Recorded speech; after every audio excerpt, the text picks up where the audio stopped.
টাঙ্গাইল মির্জাপুর উপজেলার dark light foundation আর্তমানবতার সেবায় আমরা তরুণরা মেগা প্রজেক্ট 2025-এর আওতায় রমজান উপলক্ষে খাদ্য সামগ্রী বিতরণ।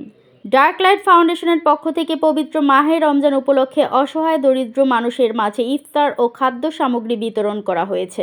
বুধবার 28 ফেব্রুয়ারি সকাল 9টায় শুক্রবার আটিয়া মামুদপুর গ্রামে ও ইফতার ও খাদ্য সামগ্রী বিতরণ কার্যক্রমের উদ্বোধন করা হয়।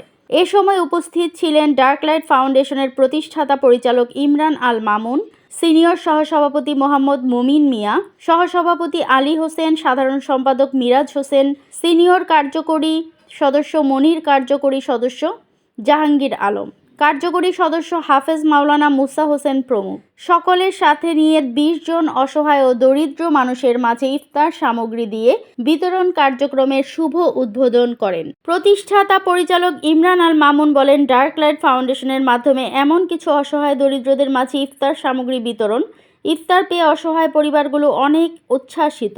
ডার্ক লাইট ফাউন্ডেশন সব অসহায় মানুষের পাশে আছে। প্রতি বছর রমজান মাসেই আমরা অসহায় পরিবারকে নানাভাবে সহযোগিতা করি। এছাড়া বিভিন্ন সামাজিক উন্নয়ন কর্মকাণ্ডেও ডার্ক লাইট ফাউন্ডেশন সদস্যরা অগ্রণী ভূমিকা পালন করেন।